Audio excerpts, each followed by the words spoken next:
Olá, boa noite a todos e a todas. Eu sou a Joyce Ribeiro. É uma alegria imensa estar com todos vocês nessa noite, em mais uma edição do projeto Ética Imortal, que é idealizado pelo Procurador de Justiça, Roberto Oliviano, e realizado pelo Instituto Não Aceito Corrupção, ao lado da Academia Brasileira de Letras e da TV Cultura. Eu vou começar fazendo a minha audiodescrição, depois vou pedir para os meus colegas para que façam o mesmo.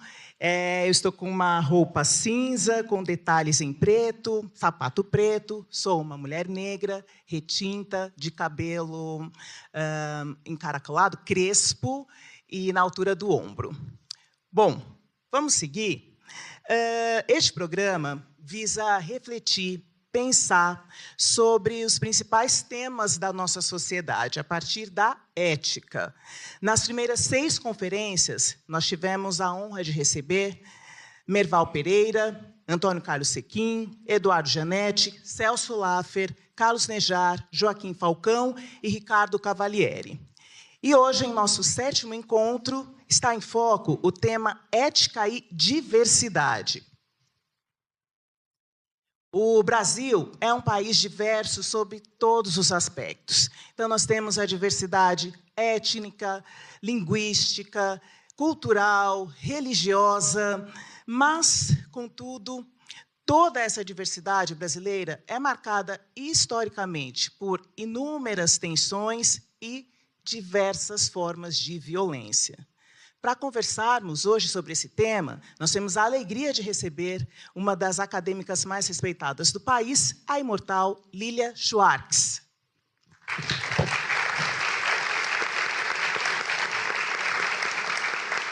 Eu vou fazer uma breve descrição da professora Lilia. Ela é professora sênior do Departamento de Antropologia da USP e professora visitante da Universidade de Princeton. As suas linhas de pesquisa incluem antropologia da história, estudos africanos e afrodiaspóricos, formas expressivas e regimes de conhecimento e poder e diferença. Entre os muitos títulos publicados, a professora Lilia tem O Espetáculo das Raças, As Barbas do Imperador, Brasil, uma biografia, Lima Barreto, Triste Visionário. Recebeu muitos prêmios literários, como o Prêmio Jabuti 7 vezes, o APCA 3 vezes e o Prêmio da Biblioteca Nacional, além do Livro do Ano em 2019. Então, vamos juntos, novamente, dar as boas-vindas à professora Lilia Schwartz. Muito obrigada, professora, pela presença, é uma alegria recebê-la. Liviano, por favor. É uma honra ter a professora Lilia Schwartz. Quero dizer que o projeto Ética Imortal é uma parceria entre o Instituto Não Aceito Corrupção, a TV Cultura e a Academia Brasileira de Letras. Hoje nós estamos tendo a 8ª conferência desse projeto. Já discutimos ética e jornalismo, ética e educação, ética e economia, ética e diplomacia. Já falamos sobre ética e cultura, ética e justiça, ética e linguagem, e hoje temos um importantíssimo tema ética e diversidade. Temos uma das maiores autoridades intelectuais do país, a professora Lilia Schwartz, e é uma grande honra tê-la hoje aqui. E não poderíamos ter essa discussão sem o apoio dos nossos patrocinadores, Itaú, Bradesco, Olus Tecnologia, LCA e Espaço Laser. Somos muito gratos ao apoio dos nossos parceiros e à presença de todas e todos vocês que dão esse brilho tão especial ao nosso debate. Vamos à primeira proposta, então, professora, de reflexão. Você foi a 11ª mulher a integrar a academia desde a sua fundação em 1897. E, atualmente, ao lado de Rosisca Darcy, Ana Maria Machado, Fernanda Montenegro e da recém-eleita Miriam Leitão, é a 5ª, uma das 5 mulheres que integram a Academia Brasileira de Letras. E aí, eu te pergunto, nessa disputa, nessa necessidade de ocupar esses espaços, de que forma nós podemos ampliar a presença feminina nesses espaços institucionais relevantes? Muito boa noite a todas as pessoas que vieram aqui às 6 da tarde conversar conosco. uma alegria estar aqui com o Roberto, com a Joyce. Obrigada, Marinalva, obrigada, Eugênio, obrigada, Eduardo, enfim, Davi. Mencionando só esses, menciono todos e todas aqui presentes. Então, bom, é uma honra ter entrado na academia, e a academia, de alguma maneira, assim como todas as instituições que nós temos, ela é um reflexo, é um espelho da nossa constituição social, é um espelho da nossa sociedade. Ela não se aparta da sociedade. A Academia Brasileira de Letras, poderíamos falar de outras instituições, como a Academia de Ciências, são instituições ilibadas da maior relevância e que nós devemos fortalecer. E, na minha concepção, é preciso fortalecer com a diversidade, que é o nosso tema aqui. Ou seja, invadir essas instituições, não abrir mão dessas instituições. No meu trabalho como historiadora e antropóloga, eu tenho chamado muita atenção para essa ideia que a nossa história, a história do Brasil, é profundamente masculina, branca e sudestina também. E esse tipo de concepção faz com que a nossa imaginação também seja muito branca, masculina e também ocidental. Também é fato que boa parte dos nossos heróis nacionais são todos homens. Sempre que eu falo isso, as pessoas perguntam: e a princesa Isabel, professora? Eu digo, ela é filha de Pedro II. Ou seja, muitas vezes em que as mulheres aparecem na história, numa história mais tradicional, elas aparecem referenciadas a seus maridos, namorados, irmãos e parentes. Essa perspectiva vem mudando. Quem acredita na diversidade não quer excluir ninguém, mas quer incluir muita gente. E é preciso incluir as mulheres. E quando a gente aborda essa questão da inserção, da escolha de uma mulher negra, não só para a academia, mas para todas as outras instituições, em que momento você enxerga que nós estamos hoje? Porque a gente parte de camadas sobrepostas de dificuldades para que isso aconteça. Não? Em que momento você avalia que nós estamos agora? O melhor lugar do mundo é aqui e agora, não é? Em que momentos nós estamos? Eu sou, na Universidade de São Paulo, tenho colegas aqui, eu fiz parte do grupo que defende cotas. Eu defendo cotas como políticas provisórias, porque é preciso desigualar para poder igualar. No momento em que nós conversamos aqui, é claro que os critérios variam, mas o Brasil é o 8º país mais desigual do mundo. Então, é muito difícil que nós falemos em critérios universais numa realidade tão desigual.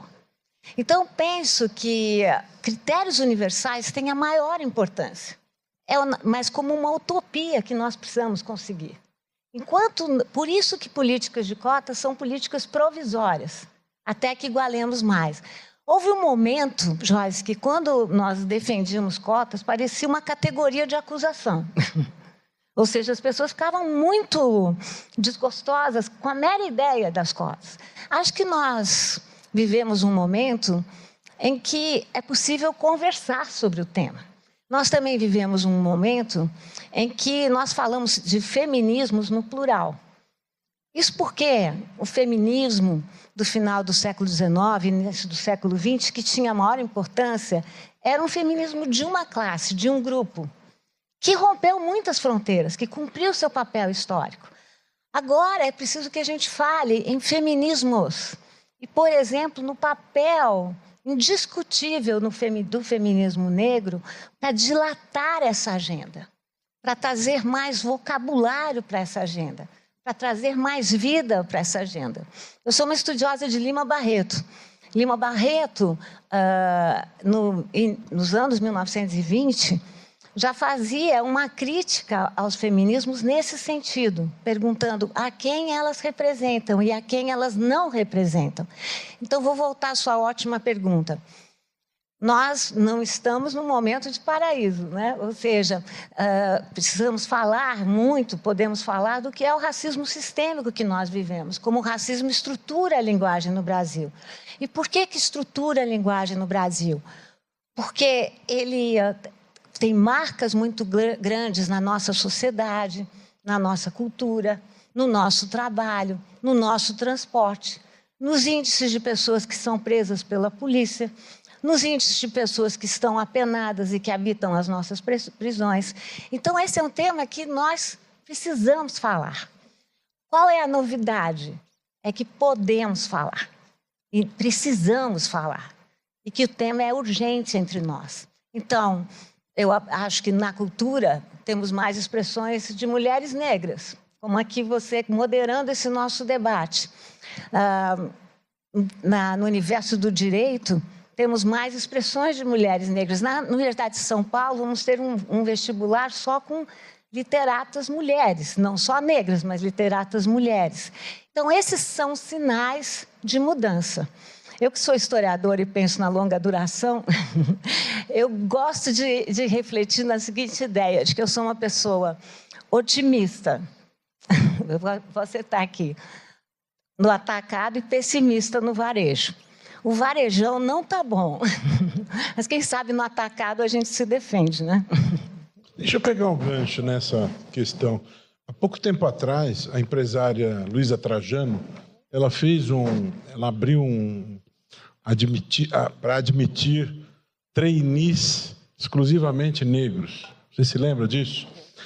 A reação, houve pessoas que aplaudiram aquela iniciativa, mas houve segmentos da sociedade que deploraram e consideraram uma iniciativa preconceituosa e racista, não é? Como você enxerga essa iniciativa? A meu ver, extremamente corajosa, não é? Iniciativa necessária, não é?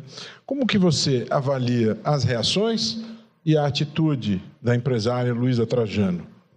4 horas, né, para responder. Vamos lá. Eu sou, como você pode imaginar, absolutamente favorável.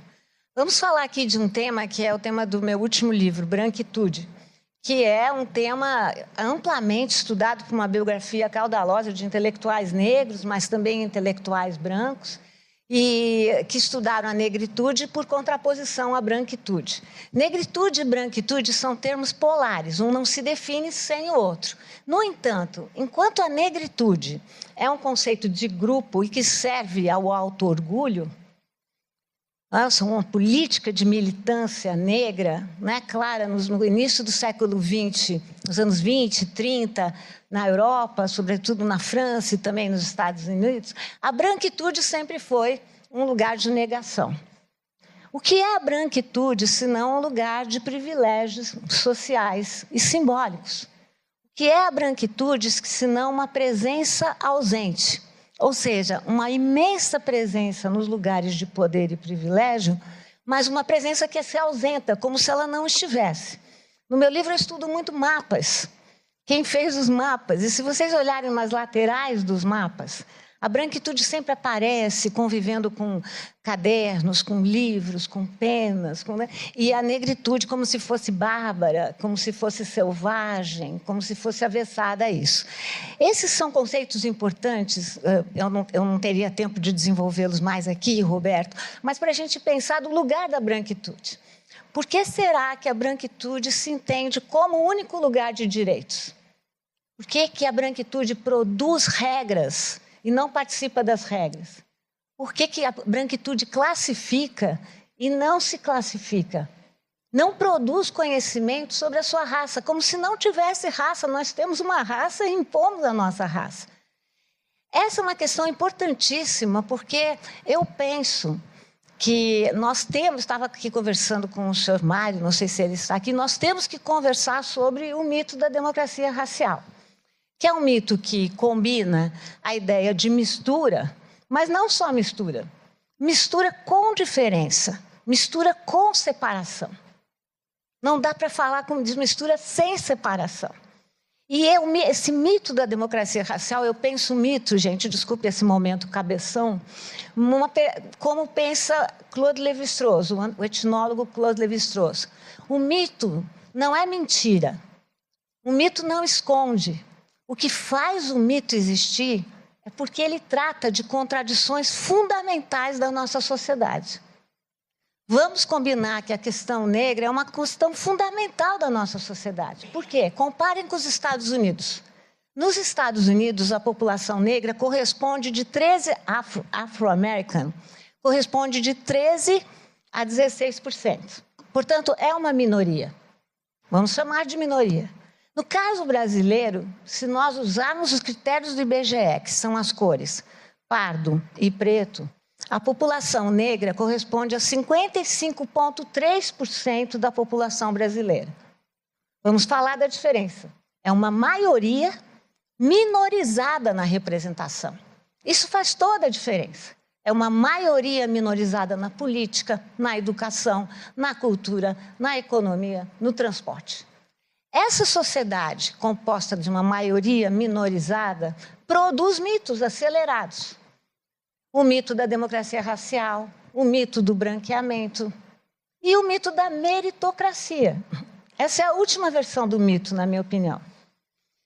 Que é um conceito sem tempo, sem história e sem política. Como se as pessoas tivessem méritos naturais. Não são naturais. Então, o que faz a Luísa Trajano quando tem a coragem de instituir cotas? Ela reconhece que somos um país desigual. Ela reconhece, eu vou repetir, que é preciso desigualar para poder igualar. E é uma atitude muito meritosa, porque ela faz isso numa empresa privada. Nós precisamos fazer isso. Precisamos fazer censos para reconhecer como se organizam as populações étnicas nas nossas várias instituições e precisamos fazer políticas de auto-orgulho, de autovalorização dessas populações que foram durante muito tempo discriminadas e subalternizadas. Então, eu sou amplamente a favor. Eu estourei meu tempo aqui. Bom, nós vamos para um rápido intervalo e a gente volta já já com o programa Ética Imortal.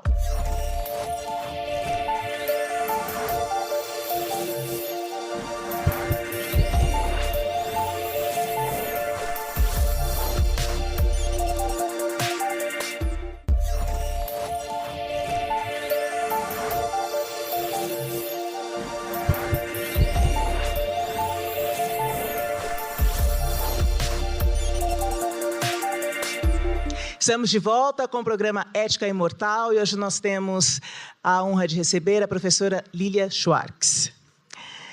Bom, professora, você já citou o seu livro, né, Imagens da Branquitude, Presença da Ausência. E no livro você procura mostrar a questão racial a partir do seu ponto de vista de mulher, uma mulher branca, estudiosa dessas questões. E você cita, e eu diria que contesta em diversas entrevistas dadas, a ideia de racismo às avessas, que ainda hoje é defendida por muitas pessoas, por um grupo expressivo. Por que essa ideia deve ser combatida e por que ela persiste até hoje, apesar de a gente falar muito mais sobre esses assuntos relacionados às questões raciais? Bom, na minha opinião, não existe racismo às avessas. Pessoas brancas como eu não são paradas pela polícia, pessoas brancas como eu não costumam ser colocadas, ou costumavam, porque será um costume que já vai, ainda bem, mudando, no fundo da sala, porque são considerados maus alunos logo de princípio. Pessoas como eu não têm dificuldades em entrevistas para emprego. Pessoas como eu não são discriminadas quando entram num avião.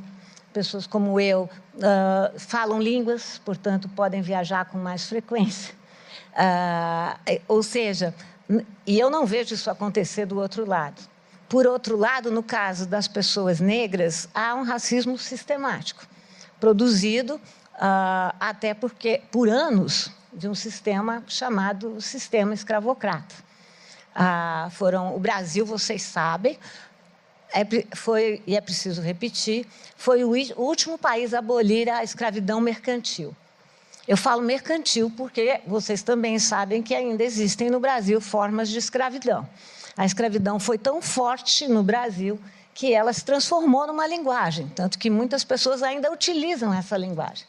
O Brasil também foi o país, diferente do que se imagina, que mais recebeu população africana sequestrada do continente. há um site coletivo que eu convido vocês a entrar, que se chama Slave Voyager, que é feito por professores, historiadores de todo o espaço afroatlântico, afrodiaspórico, que levanta os números de viagens e os números de pessoas sequestradas por conta da escravidão mercantil. No momento, nós chegamos ao número de 12,4 milhões de pessoas que foram levadas da África.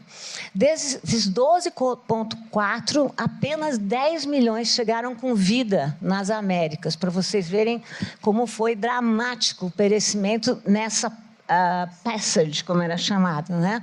Essa passagem. Desses 10 milhões, 4,8 tiveram como destino o Brasil. Ou seja, o Brasil recebeu quase a metade da população escravizada. E teve mão de obra escravizada em todas as províncias. Nós temos feito muitas pesquisas que mostram que haviam escravizados desde as Cachoeiras Bravas, no norte do país, do Império, então, até o sul.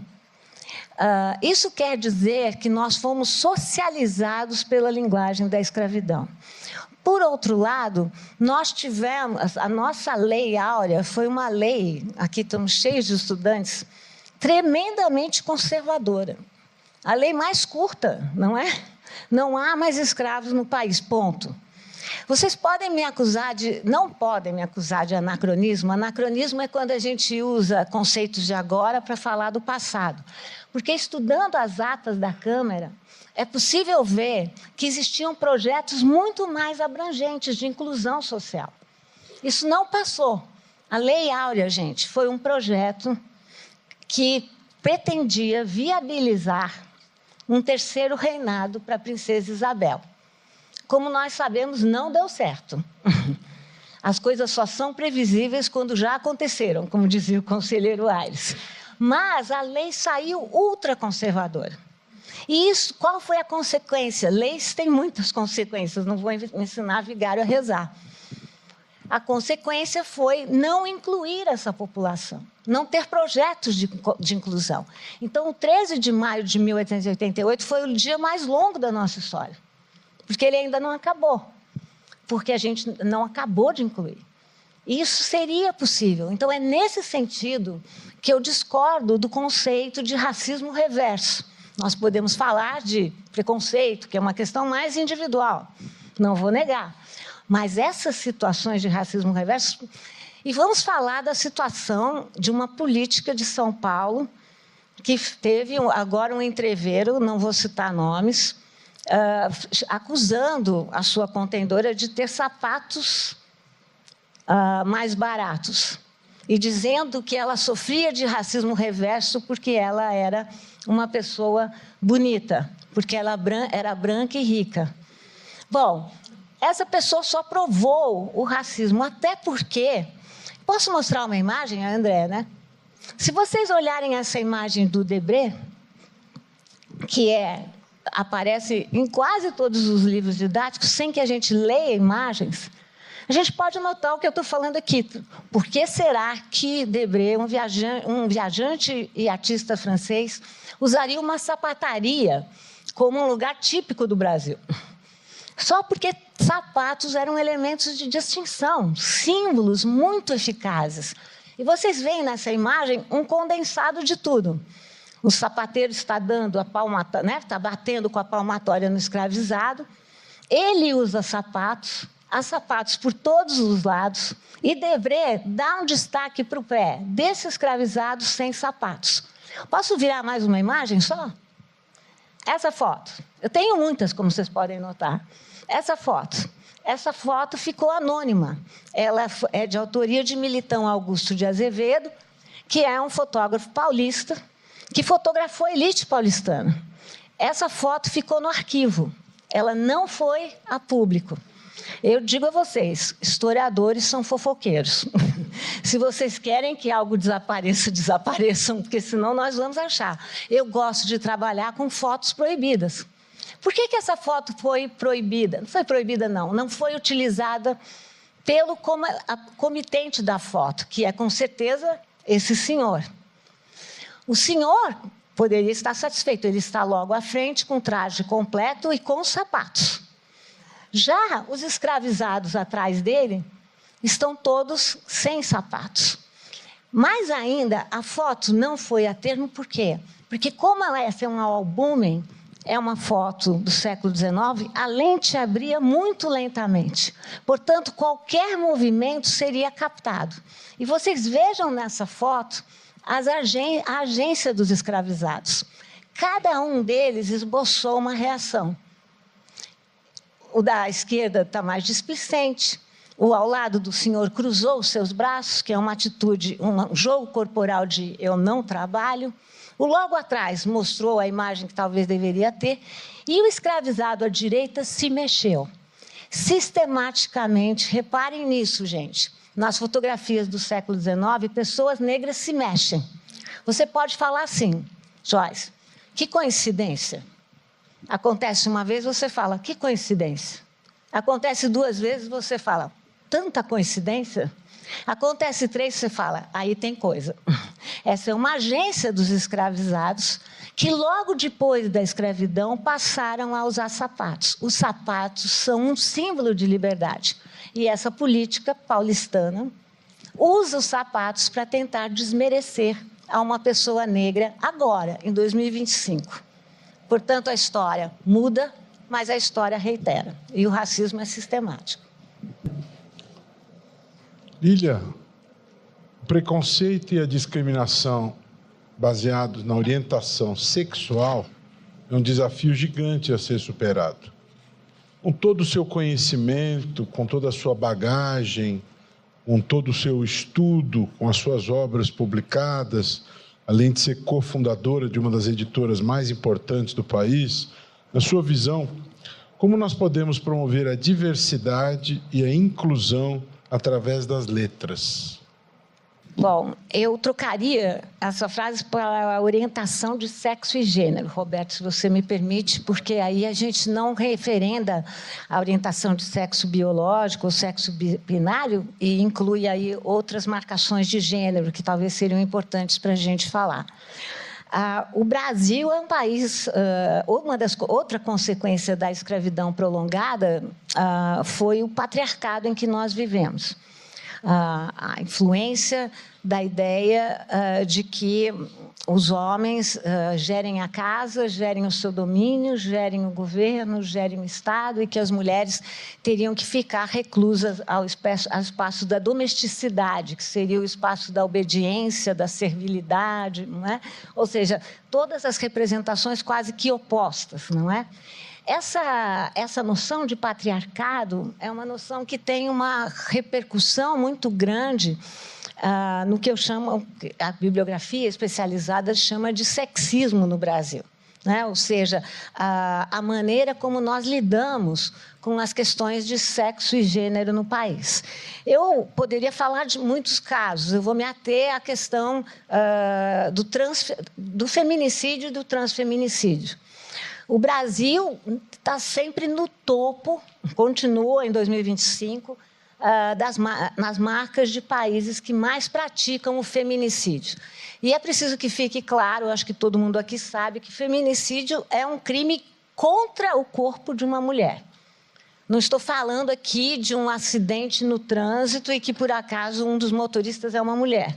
Estou falando de crimes que visam o corpo das mulheres. Nós estamos sempre no topo, Roberto. E no ano em que nós conversamos aqui, em 2025, nós somos o 5º país em número de feminicídio. Se nós pensarmos no transfeminicídio, a nossa situação fica ainda pior. Porque os dados de 2024 para 2025 mostram que a letalidade, de uma maneira geral, caiu no Brasil. Só aumentou o número de transfeminicídios. Isso é muito significativo. Até se a gente for ver que na agenda da direita radical, eu nunca não me refiro à direita, porque eu acho que esquerda e direita são termos polares, e, de novo, a diversidade do debate é muito importante, mas na agenda da direita radical, as populações trans aparecem em primeiro lugar. Me impressiona muito como a questão das pessoas que no século XIX se chamavam de travestidos sempre foi associada à questão da criminalidade, quando é a nossa sociedade que criminaliza esses corpos. É a nossa sociedade que continua praticando. São 12 assassinatos de pessoas trans por mês no Brasil, pelo menos 12. Eu digo pelo menos 12 porque a questão é tão grave no Brasil que nós nem temos instituições, eu me refiro a instituições do Estado, que tratem do tema. Nós temos a ANTRA, que é uma instituição feita pelas próprias pessoas trans. Ora, quando não existe nem o nome, é porque falta total reconhecimento. Então, usando esses dois exemplos, eu queria me referir de uma maneira mais forte aos problemas de gênero e sexo que temos. Como fazer? Com políticas de cotas, de inserção de mulheres, de inserção de pessoas trans, inserção de pessoas da comunidade LGBTQIA+. E não vale a pena, políticas de cotas não são só políticas numéricas de entrada, tem que ser políticas de manutenção. Retenção. Né? Essa é a questão, como é que você mantém, como você cuida. Né? Eu penso que cuidar é uma qualidade, em geral, adscrita às mulheres, mas que tem que ser uma qualidade cidadã. Né? Ou seja, temos aqui um grande especialista em cidadania, Eduardo. Eu acho que o cuidado cidadão é fundamental. Então, não basta a gente cumprir com a nossa moral e a nossa culpa e trabalhar só no sistema de entrada. É preciso cuidar de todo o processo, de entrada, de manutenção e de saída, e em todos os lugares, nas escolas, nas instituições públicas, nas instituições privadas, nas instituições de cultura, enfim, em todos. Essa é a única maneira que eu vejo, Roberto, de incluir. Agora, eu não penso em inclusão só pela chave, digamos assim, negativa. Porque nós devemos fazer isso, precisamos fazer isso. É porque será muito bom, eu repito. Porque eu vou voltar ao meu tema do início, que mais é mais. É sempre mais. Obrigada. Nós vamos agora para um rápido intervalo e voltamos em instantes com mais do programa Ética Imortal.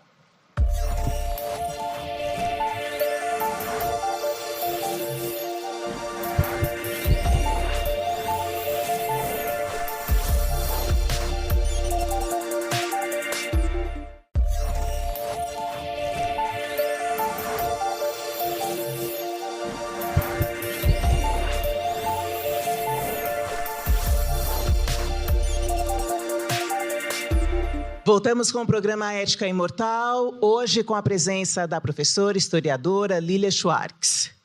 Bom, eu vou retomar com uma pergunta que chega da plateia, já deixo o convite para que vocês enviem as suas perguntas, que a gente repassa aqui para a professora Lília.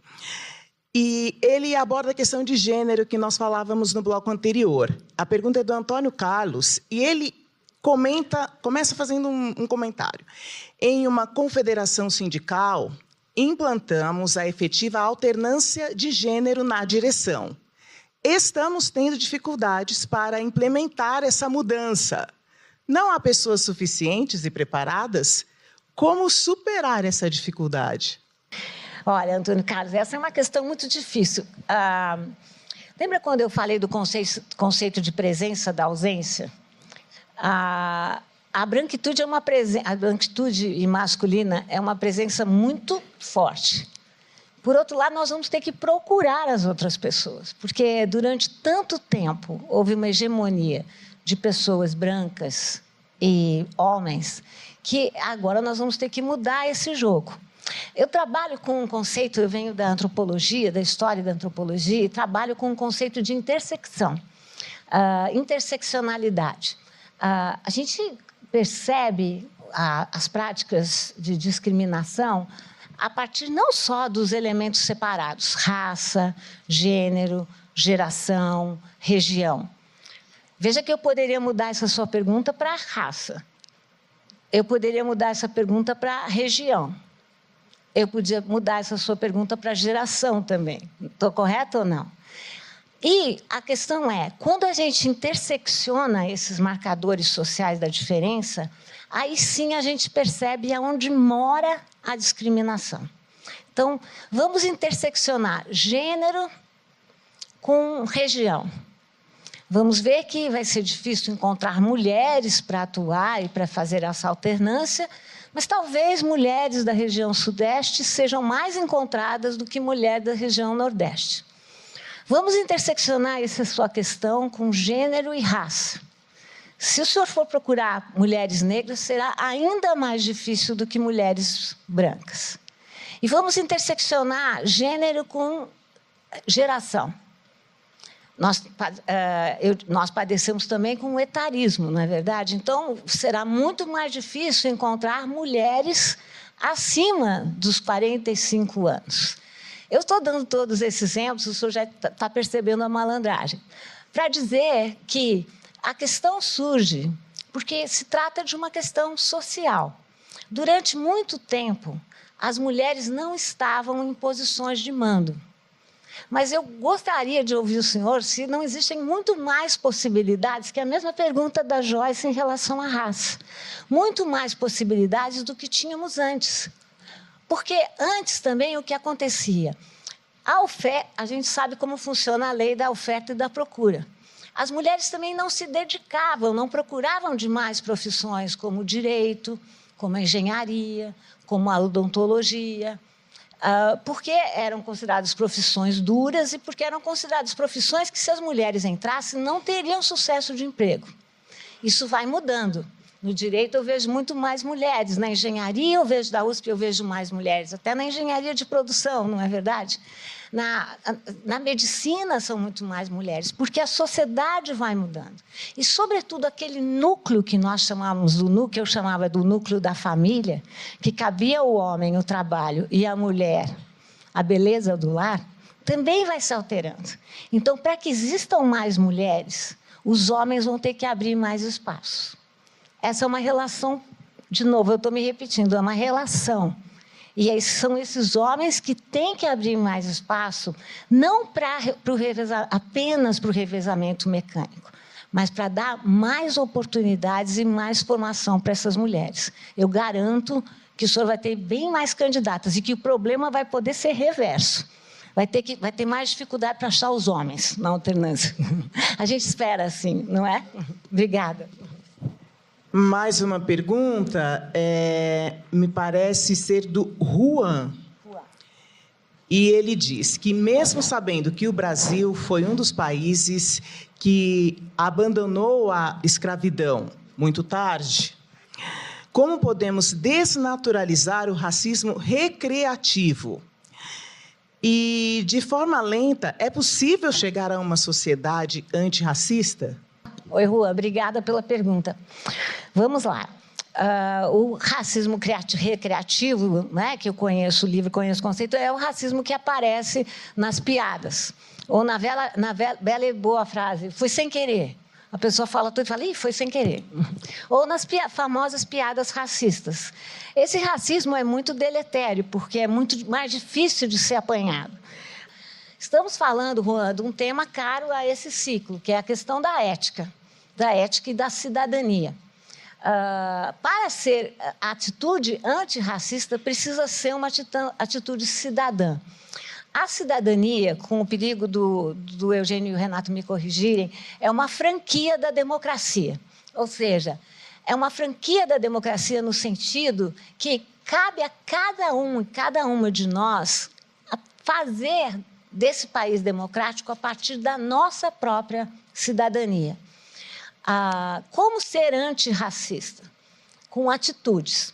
A questão, Juan, não é moral. A gente já passou da questão moral. A questão é prática. É a famosa pergunta, quem é você na fila do pão? Né? Ou seja, o que você faz do seu lugar, do lugar onde você vive, da onde você se insere, no sentido de produzir práticas antirracistas? O que é que você faz no sentido de formar? Estamos falando das pessoas negras, mas podemos falar das pessoas indígenas. O que é que você faz no sentido de incluir? O que é que você, Juan, faz na sua escola? O que você propõe? Como você ajuda? Como você se coloca? Qual é o seu lugar? Essa expressão lugar de fala que a Djamila divulgou entre nós ela vem do Foucault, e que é uma questão muito importante que a gente não caricature. Todo mundo tem lugar de fala. Ocorre que, num país desigual como o Brasil, alguns usam o poder de fala o tempo todo, e outros não podem utilizar. Então, quando eu falo, por exemplo, que pessoas brancas como eu têm que se racializar, é nesse sentido, para que elas percebam o seu lugar e abram espaço. Porque privilégio é assim, né? Que ninguém quer abrir mão. Mas, para abrir mão, o primeiro passo cidadão é reconhecer. E aí sim procurar. Que é a pergunta do seu Antônio Carlos, exatamente a pergunta do Antônio Carlos. Obrigada. Muito bom. Tem uma pergunta do Mário. E ele diz o seguinte, que há pouco tempo, na internet, surgiu uma discussão sobre Zumbi dos Palmares como uma forma de diminuição dos impactos europeus na escravidão, afirmando que ele também tinha escravos, também era escravocrata. Para você, esse segmento da sociedade, essa ideologia, te traz muito pessimismo em relação à nossa possibilidade de alcançar realmente uma sociedade mais igual? A primeira questão, Zumbi dos Palmares teve escravizados, não sei se ele particularmente, mas no Quilombo de Palmares havia escravizados. Eu penso que a escravidão foi uma instituição tão total, Mário, que era muito difícil sobreviver sem ter escravos. As negras ganhadeiras do século XIX, que tomaram, Mário, as cidades negras do Brasil, que eram Porto Alegre, Rio, Bahia, São Luís do Maranhão, Salvador, elas faziam o quê? Elas tinham escravizados, porque essas escravizadas atuavam como alugadas. Era uma espécie de uberização, Uber daquela época. Atuavam como escravizadas, conseguiam verba com jornadas, e com essa verba, essas escravas minas, em geral eram escravizadas minas, que eram um lugar de identidade, não existia esse lugar geográfico, foi uma identificação criada no Brasil. Elas compravam a sua liberdade e a liberdade dos seus. Qual é a diferença de uma ex-escravizada que tem escravizados, que é uma ganhadeira do Rio de Janeiro, por exemplo, eu conheço os casos de muitas, e um senhor de escravos? É que o senhor de escravos só aboliu, só deu a liberdade. Veja que termo horrível, né? Que alguém pode dar o que é um direito, né? Mas esses senhores só concordaram com a liberdade na última hora. Por exemplo, os senhores de escravos da região do Vale do Paraíba foram os últimos a aderir à República, eram chamados de republicanos da última hora, porque só aderiram quando? Com o 13 de maio, quando não havia mais jeito. Muito diferente dessas senhoras negras, ganhadeiras, que tinham escravizados e escravizadas e que usavam a verba que conseguiam para a liberdade, para conquistar rendas e liberdade. Portanto, a questão de ter escravos ou não é uma questão delicada, complexa e importante que você cita. Mas é preciso usar a história. Escravizados existiram em toda a história mundial. Os servos vêm de servidão, né? Essa discussão, ainda nos dias de hoje, te traz um certo pessimismo, e se você acredita no alcance de uma sociedade igual? Eu sempre digo que os cientistas sociais vivem dos dados que eles apuram e também dos dados que eles acreditam. Então, eu tenho que acreditar. E vocês têm que acreditar também. Agora, o que é muito interessante na sua pergunta é pensar como a história virou um player fundamental para essas discussões ideológicas. Eu acho que é isso que você está me perguntando. Eu, por exemplo, fiz um post há pouco tempo comentando o resultado do IBGE. E uma coisa que me deixou pasma não foram só os níveis de mestiçagem, mas como essa é uma mestiçagem de homens brancos com mulheres negras. Isso é importante da gente verificar. E é importante verificar o que isso significa em termos de uma certa mestiçagem. Vocês estão vindo por aí usar o que é a historiografia. Qual é a diferença da historiografia dessas pessoas que produzem fake news em relação à história? É que, de um lado, você tem a produção de ideologia, do outro lado, você tem a produção de teorias, de fatos. E todo historiador, toda historiadora sabe que pode errar. Esse não é um problema. mas as pessoas têm que me convencer com fontes, com documentos, não com teorias pré-criadas, com conceitos pré-criados e com uma certa malandragem retórica. Isso me preocupa muito. Estou falando aqui da história, mas se fiem em pessoas que usam os arquivos, se fiem em pessoas que usam dados, que usam documentos, que pesquisam a teoria, que sabem escutar, que sabem ouvir. Não se fiem na primeira informação reluzente que aparece, né, brilhando, né, que eu tenho certeza que vocês não farão. Mas é muito importante, nesse momento que a gente vive, separar o que a gente diz, o joio do trigo. Né? Separar quem faz pesquisa, quem está preocupado com pesquisa, de quem só está preocupado em produzir fumaça, não é verdade? Obrigada. Você falou alguma coisa sobre as cotas. No início, quando as cotas foram implantadas, houve grande resistência, né? Passadas décadas da sua adoção, eu não tenho a menor dúvida sobre os efeitos transformadores positivos, né? Qual que é o seu balanço sobre o tema cotas raciais no Brasil? Quais são os seus prognósticos? Como você avalia a questão das cotas no Brasil? De fato, quando o tema das cotas, o tema começou no Brasil, foi uma briga feia, né? Ou seja, porque as pessoas achavam que ia acabar com o ensino superior brasileiro, que ia acabar com as empresas, que ia acabar com tudo. Passados aí 10 anos, esses prognósticos mais negativos não se confirmaram, ao contrário. Os dados, as pesquisas mostram que os alunos cotistas, quando apoiados, porque é preciso apoiá-los com habitação, com os livros, com comida, permaneceram. E esses alunos cotistas estão nas grandes empresas, estão no governo.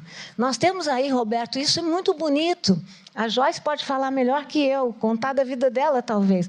Uma primeira geração, muitas vezes em várias famílias negras, não todas, mas temos uma primeira geração de pessoas que não só cursaram a universidade, como têm empregos diferentes, né? Ou seja, sempre tivemos isso, sempre tivemos no nosso passado engenheiros, cientistas negros, né? Professores, mas agora o número, a escala aumentou muito. Isso diz muito de uma sociedade brasileira mais renovada. Eu penso, Roberto, sempre defendi isso, que cotas são uma espécie de ponta não só para políticas a nível público e privado, mas ponta para o debate, para o diálogo. Então, eu considero que também o diálogo que tivemos em relação a cotas foi muito importante para a sociedade brasileira. Eu diria que amadurecemos um pouco. Agora, é muito mais difícil uma pessoa dizer, assim, abertamente, eu sou contra qualquer política de cotas. As pessoas nuançam. Houve um momento que não era assim, gente, vocês não sabem, mas 10 anos atrás era quase, enfim, era uma discussão muito, muito pesada.